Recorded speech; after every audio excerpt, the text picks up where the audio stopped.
to Business Television India. I'm Vandita Shivle and you're watching the Market Buzz. Well, let's shift the focus on Affle India because Affle India, the local arm of Singapore-based mobile solutions company Affle Holdings Pte. made a strong debut on the stock exchanges on Thursday with its shares listing at a 25% premium to the issue price and then climbing higher. The initial public offer has been oversubscribed 86 times the issue size. Institutional investors oversubscribed allocated issue by 55 times. Affle IPO retail portion also saw a very strong response. Affle is at 930 rupees per share versus issue price of 750 rupees per share. We are now joined by Anuj Khanna, Sohum, CMD and CEO at Affle India, to give us an elaborate picture of the same. Welcome to the show, Mr. Khanna, and let's start. Many congratulations. The issue got a very good response from investors across categories. The shares, they're also listed at a 25% premium to the issue price and has climbed since higher. So, how would you respond to this, and would you say this has been a successful IPO for you? No, I think first and foremost, it's a very humbling moment to see that so many investors in India across categories have shown such strong support for Affle. And I treat India as where my roots are. And at this foundational moment, day one of being a listed company, I just want to say that when I started Affle 14 years ago, my family and my grandparents and parents' savings laid the foundation of starting Affle. Today is the starting of being a listed company, and no better place to be listed than in India. And families across India, as well as institutional investors whose investment has come in, has laid a perfect foundation for us to build much greater growth from here. Also want to acknowledge the investors who sent in their applications but did not get allocation. Sincere apologies, but there's a long journey that I promised you with Affle, and hopefully going forward we'll continue to see your support and as we grow value for the shareholders. All the very best with your journey, but Mr. Khanna, if you could tell us, what do you say are the advantages of being a listed company now? See, what it means to us to be a listed company is a sign of maturity. When we have built a very strong, foundations of values in this organization, a team that has, stuck along for so many years together. Over 13 years, there are about 4 to 5 people in the company who have stuck along and built this business. Now, being a public company is really another level of graduation where we'll be now building value for a much larger group of shareholders. And that's something that we feel that we have broad shoulders and ready to take on that responsibility. So all my management team, my board, we're ready to take on this with great spirit and, deliver great value consistently with great commitment and with, most importantly, profitable growth, the key values of how the company has performed so far. So that's what I'm looking forward to, and that's what this moment means to us. Right. And what is the strategy going forward in terms of expanding the business geographically as well as entering new services? If you would give your perspective on that. Sure. If you look at our company right now, our revenues come about 45% from India, about 55% comes from other global markets. And so it's already a global company. We have very strong presence across emerging markets, especially Southeast Asia, Middle East, Africa, and India. These are markets where we want to dominate as the market leader. So we see that emerging markets and global emerging markets as our anchoring sort of territory where we want to establish market leadership. And from there, we already have business in developed markets like North America, Europe, Japan, Korea, and Australia. So we'll go deeper into expanding into the current geographies where we are already present.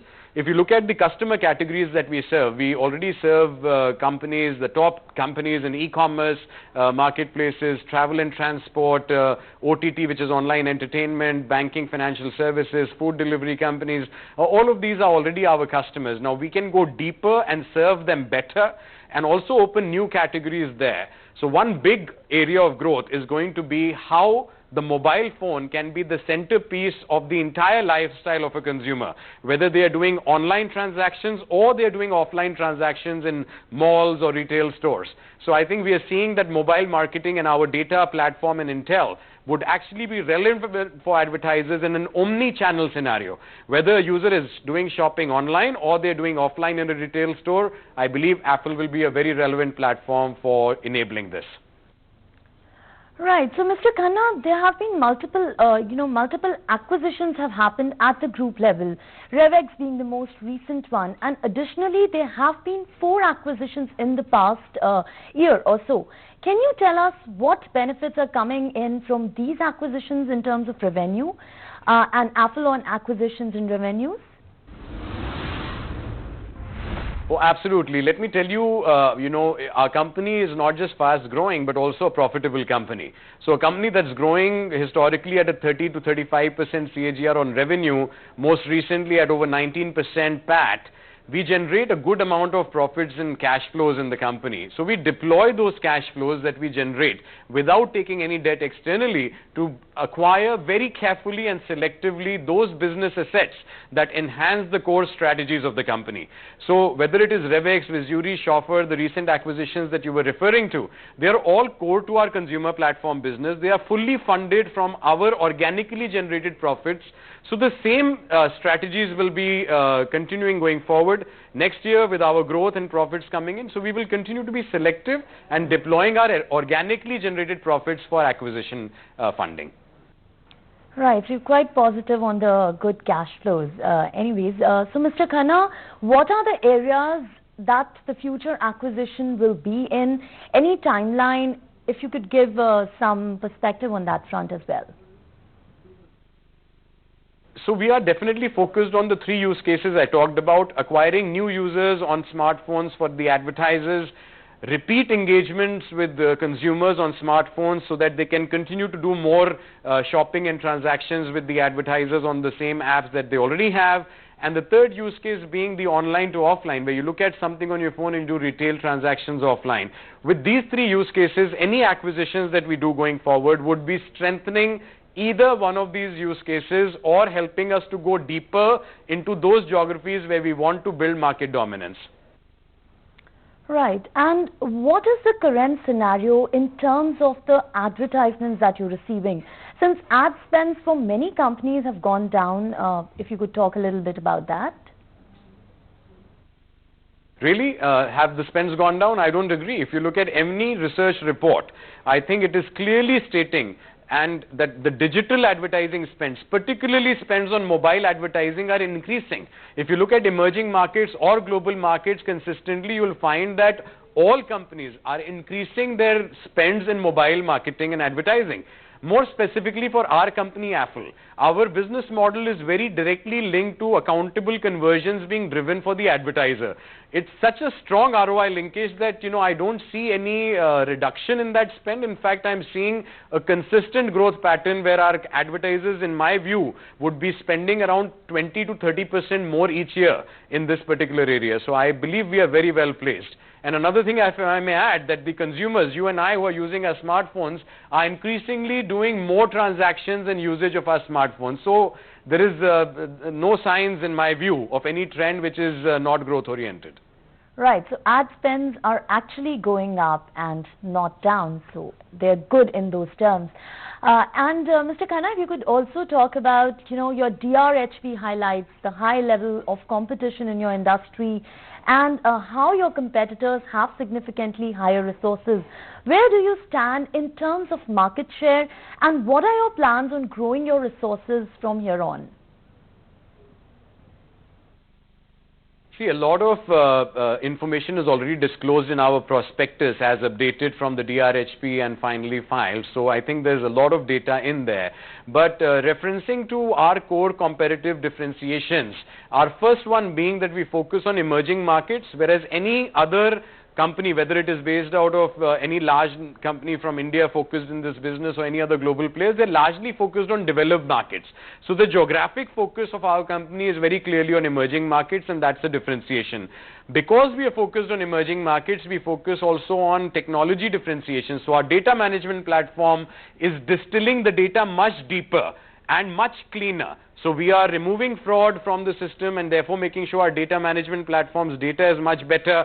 We are going much deeper to look for, if you look at India, let's say if there are 100 people who are smartphone users, not more than 15% or 15 out of 100 would be doing any transaction or shopping from their system. So if we look at that database, we need to distill the data to that level of depth in any emerging market. So our technology works differently, that's second. Third is, if you look at any competitor, are they really focused on growth as well as profitability? So if you look at our company, our growth as well as profitability is a core differentiation, because most of the other companies are still figuring out how to make profits in this business. Right, so we will see good profits in these business, but with respect to intellectual property rights, what are the further patents that the company is looking to file, and what are the growth prospects for your end-to-end solutions that you provide? See, I'm a computer engineer myself. More than 50% of my team members in Affle are computer science professionals. Absolutely no doubt that the core DNA of the company is technology, it's innovation and consistency there. So I don't see any trends changing there. We will continue to be doing technology innovations, and we will be investing in intellectual property and filing patents. We already have 3 patents granted in the United States Patent Office. We have another more than 10 patents filed which are pending at various stages. You should continue to see that momentum going forward as well. Right, so more than 10 patents that are already listed, and I mean they're on the verge and they might get filed soon. But very lastly, Mr. Khanna, your views on data localization and how you intend to be a part of that in India. How is that likely to benefit you? If you could just give an overall sense on that.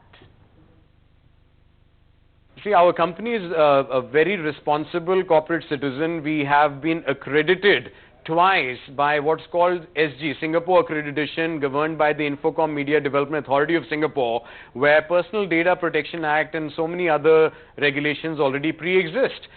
So when regulation comes in India, which is talking about data privacy, data localized storage, I want you to know that we are already a company that is compliant, pre-compliant with the regulation that's coming in. We also participate in these committee meetings that happen where we give inputs into, what regulation should come into our industry. We welcome this regulation, and as a responsible corporate citizen, if I may say, that we are already pre-compliant, and wherever if there are any gaps, we would be more than ready to comply with it. Thank you, Anuj, for joining us today, giving us your perspective and sharing that with our viewers. That was very, very insightful. Thank you very much again. But viewers, clearly that was a new IPO alert for you. Affle IPO is already saw a very strong IPO response, and we are seeing the share prices that's up nearly 20% as we speak. So it'll be good and it'll be great to see how the stock pans out. But that's all the time that we have on this edition of the Market Pulse. More news and updates continue on the other side of this break. Stay tuned. We have lots more lined up for you.